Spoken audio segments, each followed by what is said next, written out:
इस श्लोक में भगवान कृष्ण अर्जुन को योग की परिभाषा बता रहे हैं।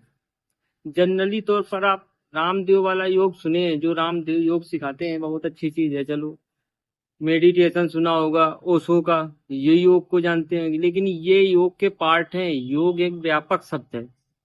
भगवान कृष्ण अर्जुन को योग में स्थिर होकर कर्म करने की सलाह दे रहे हैं।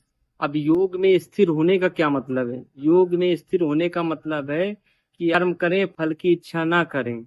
योग का क्या मतलब है? योग में स्थिर होने का मतलब ये है कि आप कर्म करें लेकिन फल की इच्छा ना करें, फल में आसक्ति ना रखें, हानि लाभ जीत हार इस चक्कर में समभाव रखें। इसी संतुलन का नाम योग है।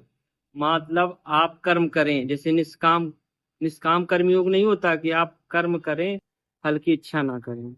निष्काम कर्म योग में व्यक्ति अपने काम को ईश्वर का आदेश समझकर या ईश्वर का चिंतन करते हुए काम को करता है और फल की इच्छा नहीं रखता। ऐसे ही कार्य करने की सलाह दे रहे हैं।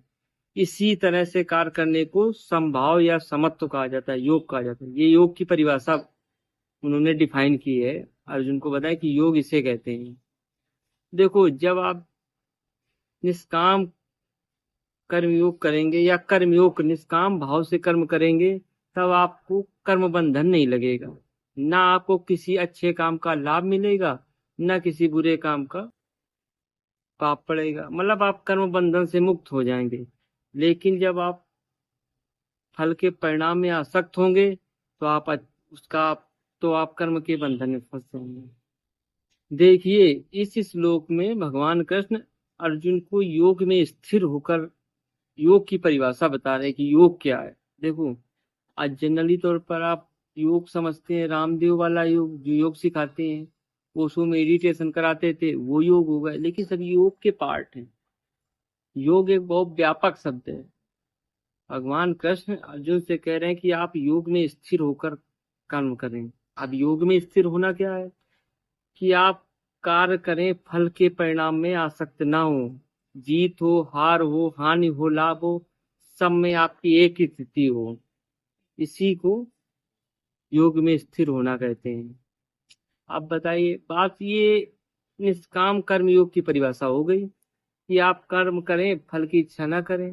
निष्काम कर्म योग में व्यक्ति अपने काम को ईश्वर का आदेश समझकर या ईश्वर का चिंतन करते हुए कार्य को करता है, फल की इच्छा नहीं रखता।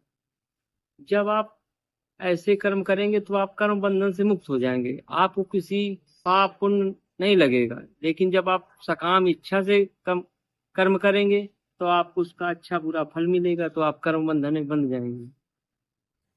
फिर तो आप प्रकृति जैसे हो जाएंगे। जैसे प्रकृति है कि निस्वार्थ कार्य करती है, वो उसको भी कोई पाप पुण्य नहीं लगता, ऐसे ही आप भी निष्काम कर्म योग करेंगे, कर्म बंधन से आप भी छूट जाएंगे। यही भगवान कृष्ण अर्जुन को सलाह दे रहे हैं कि ऐसे ही आप करिए।